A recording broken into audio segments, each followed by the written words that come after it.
안녕하세요. 국립극단 가이드 파란돼지입니다. Awesome, awesome, great, brilliant, amazing, perfect. 연극 오슬로 오늘 리뷰를 해보도록 하겠습니다. 오늘 엄청난 연극에 걸맞게 의상도 한번 이렇게 꾸며 입어봤습니다. 오슬로를 리뷰하려면 이 정도 옷은 입어줘야 되지 않겠습니까? 뭐 어쨌든 오늘은 앞에 헛소리는 약간 각설을 하고, 오늘 대본 엄청 길거든요. 리뷰 영상 길이 꽤 길 거예요. 하지만 연극 오슬로를 보신 분이라면 한번 영상을 끝까지 보신다면은 한 번 더 곱씹어보고 오슬로에 대해서 생각해보는데 도움이 되지 않을까 싶습니다. 오늘 대본 생각보다 잘 썼어요. 이 연극에 대한 소개는 보러 갈까 말까 했으니까 넘어가도록 하고요. 이제 앞으로 연극의 어떤 점이 훌륭했는가를 한번 쭉 늘어나 보겠습니다. 단점? 그런 거 없어요. 있어도 앞으로 제가 말할 장점들 때문에 아무 의미 없습니다. 이 연극은 오슬로 협정이라는 실제 있었던 협정을 배경으로 합니다. 협정이라는 단어, 벌써부터 딱딱하고 지루하지 않습니까? 우리는 이런 협정 같은 거에서 결과에만 관심이 있지, 사실 이 과정 같은 거에는 관심이 1도 없거든요. 지금 사람들 봐요. 그래서 비핵화를 하는 거야 마는 거야, 이런 거에만 관심이 있잖아 지금. 그리고 이 영국과 미국에서 했던 오리지널 버전의 오슬로는 상당히 건조하고 이 감정보다는 정보 전달 중심의 그런 연극이었다고 합니다. 저는 그런 연극 좋아합니다. 왜냐? 저는 국립극단 가이드 파란돼지니까. 근데 그런 연극을 사실 저도 3시간을 볼 자신은 없단 말이에요. 그리고 그런 연극을 여러분들에게 추천할 자신도 없어요. 아무리 내가 재밌어도 옆에서 노잼 이러면은 얼마나 마음이 아파요. 그렇게 이 오슬로라는 연극은 노잼이 되기 굉장히 쉬운 조건에 있던 연극이었습니다. 그래서 이성현 연출님과 그 공연팀들은 이 연극이 노잼 소리를 듣지 않게 하기 위해 2가지 방식을 택했습니다.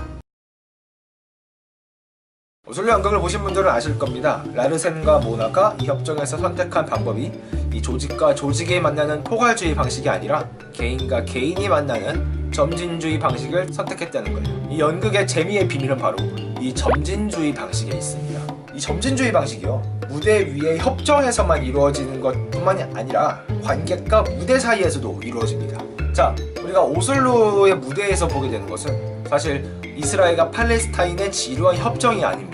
우리가 본 것은 라르센과 모나 부부의 좌충우돌 협정 일기죠. 즉 관객과 협정이라는 조직적인 만남이 아니라 나와 라르센 모나 부부라는 개인적인 만남이 연극의 중심이 된다는 거예요.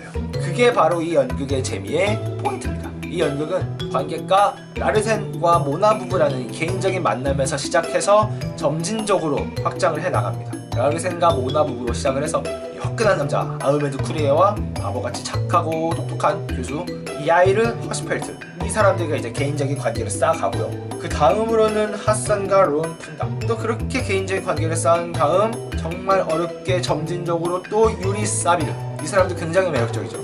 그 다음 또 요에싱어라는 또 매력적인 캐릭터 나오고, 그 다음 시몬 페레스에 이어서 결국에는 라빈 총리와 아라파트 의장까지 만나게 되는 것이죠. 그렇게 되니까 이 한 단계 한 단계 한 단계 쌓아 올라가는 것이 그렇게 재밌을 수가 없었던 거예요. 즉, 이 연극은 점진주의 방식을 통해서 협정을 정치적인 것이 아니라 드라마로서 풀어낼 수 있었던 것이죠. 개인적인 관계를 맺는다는 거, 그거 엄청난 겁니다. 왜? 회사가 싫어도 사람이 좋으면 남는 게 사람이잖아요. 이 협정이 노잼이어도 라르센 모나 부부가 너무 좋으니까, 그리고 또 이 아흐메드랑 아시펠트가 너무 좋으니까 이 재미없는 협정도 개꿀잼이 돼버리는 거지. 그리고 그걸 가능하게 해준 것이 바로 이 배우들의 훌륭한 연기였어요. 화술, 발성, 호흡, 감정 표현, 유머 감각 모두 너무너무 노련합니다. 정말 노련해요. 근데 이 노련함이 기계적으로 다가온 게 아니라 인간적으로 다가와요. 배우들이 정말 감정적으로 연기를 하거든요. 감정을 숨기지를 않고 있는 대로 분출을 해요. 화가 나면 그냥 화를 막 내고, 답답하면 그냥 답답하고 가슴을 막 두드리고, 그냥 좀 잘 돼서 행복하고 하하하 웃고 떠들고 술 마시고 이렇게. 근데 사실 이게 정말 어려운 게, 아무래도 협정은 협정이다 보니까 어려운 말들과 엄청나게 많은 정보들이 마구 쏟아져 나옵니다. 그리고 그런 정보들을 배우들은 관객에게 정확히 전달해야 할 의무가 있어요. 어떤 상태에서? 엄청나게 흥분한 상태에서 말이죠. 바로 그런 부분에서 노련했다는 것이죠. 감정을 마구 분출해내면서 정보를 정확하게 전달한다는 거 진짜 어려운 거거든요. 오슬로의 배우들은 그걸 거의 완벽에 가깝게 해냅니다. 감정과 전달 모두 완벽했어요. 또 이 노련함이 가장 잘 드러나는 부분이 저는 미국식 유머가 나타났을 때였다고 봐요. 이 미국식 유머라는 거, 우리나라에서는 미국인들이 그걸 해도 갑분싸가 되는 경우가 굉장히 많거든요. 미국식 유머, 이게 설명드리기가 상당히 애매한 부분인데, 뭐 연극을 보면 딱 알아요. 갑자기 농담을 던진다거나 말장난을 나온다거나 이런 부분에서 그냥 딱 미국식 유머구나 하는 부분들이 있었어요. 근데 그거를 기가 막히게 소화를 해냅니다. 이 제가 참 지식이 부족해서 설명을 정확히 못 드리겠네요, 미국식 유머에 대해서. 근데 이게 많은 연극들에서 이런 식의 유머가 나오면은 안 웃긴데 뒤에 배우들은 웃고 있어, 리액션 하려고. 그러다 보니까 관객들은 뭐야, 안 웃긴데 왜 웃어?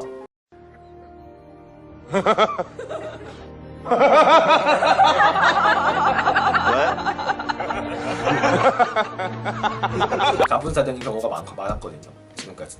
근데 이 오슬로는 이렇게 연극을 보면서 자연스럽게 웃어본 게 얼마만인가 싶었습니다. 모든 배우들이 정말 본인의 역할을 제대로 잘 해내주었어요.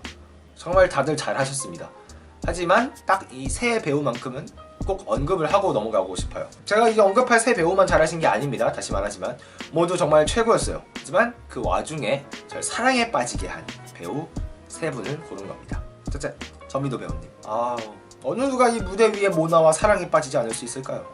정말 이 연극이 멋진 장면과 좋은 내용으로 한껏 관객들을 상기시킨 다음에 그 상기된 기분을 떨어뜨리지 않게 유지하는 데 있어서 이 모나의 역할은 정말 절묘했습니다. 정말 그 전미도 배우님의 매력으로 이 연극을 3시간 동안 이끌어 갔다고 해도 무방하다고 생각해요. 정말 연극을 보는 내내 믿음이 생겨요. 그래, 모나라면 잘해줄 거야. 모나라면 이걸 해결해 줄 거야. 모나가 없으면 우린 아무것도 아니니까요. 둘째, 김정호 배우님. 제가 국립극단의 배우들 중 가장 최애 배우를 꼽으라면 바로 이 김정호 배우님이십니다. 이 중년의 대머리 아저씨가 이렇게 섹시해도 되는 건가? 저는 진짜로 지금까지 이 김정호 배우님만큼 끌어오르는 에너지를 보여주는 배우를 보지 못했어요. 정말 뜨거워요. 가만히만 있어도 그 에너지가 막 객석을 흘러 넘쳐가지고 관객들한테 들끓게 만들어요, 정말. 근데 이 발성과 화술이 너무 노련하고 좋으시니까 그 뜨거움이 너무 잘 전달되는 거야. 그러니까 이게 되게 섹시해요. 이 연극에서 이스라엘 측 관계자들이 굉장히 많이 나왔잖아요. 반면에 팔레스타인에서는 김정호 배우님이 맡으신 아우메드 쿠리 한 명만 나왔단 말이에요.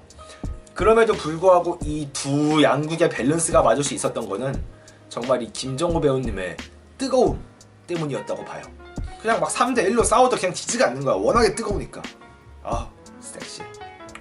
셋째로는 정승길 배우님. 정승길 배우님이 맡으신 게 이 이스라엘 측 법무자문 역할의 그 요엘싱어라는 역할이었죠. 이 요엘싱어라는 역할 되게 어려운 역할입니다.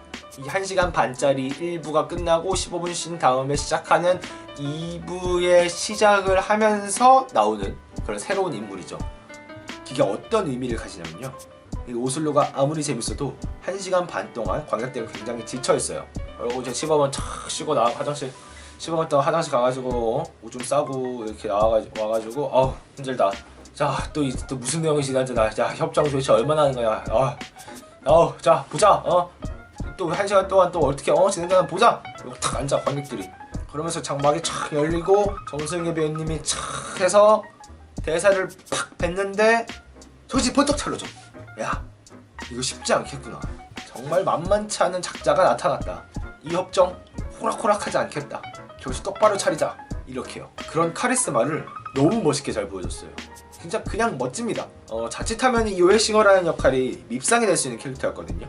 지금까지 1시간 반 동안 진행되온 협정에 계속 딴지를 걸고 질문하고 뭔가 되게 있어 보이고 지적인 척해 보이는 그런 뭔가 얄밉고 밉상의 캐릭터가 될 수도 있었는데, 그게 아니라 자신만의 방식으로 이 신념을 잘 지키면서 평화를 추구하려고 하는 그런 멋진 캐릭터처럼 잘 만들었어요. 멋졌어요, 정말. 1부보다 관객들은 2부를 더 재밌게 봤다는 사람들이 많더라고요.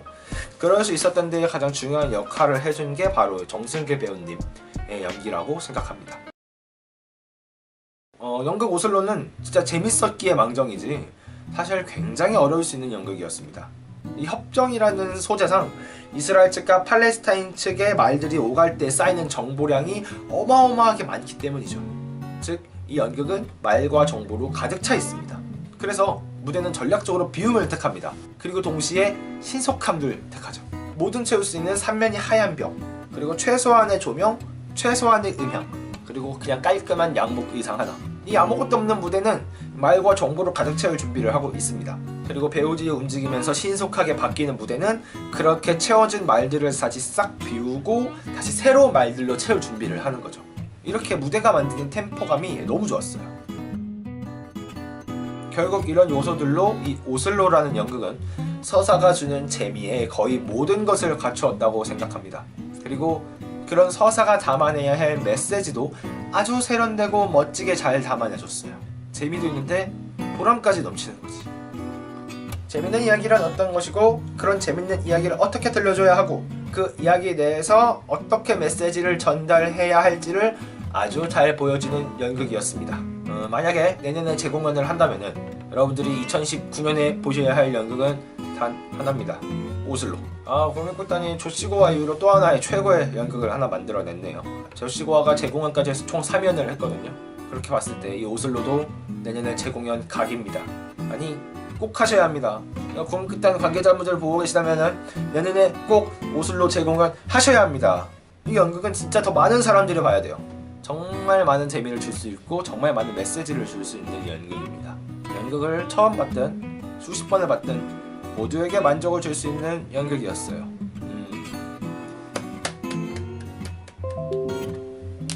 이렇게 또 리뷰에서 칭찬받긴 또 처음이네요. 그럼 지금까지 국립극단 가이드 파라데지였습니다.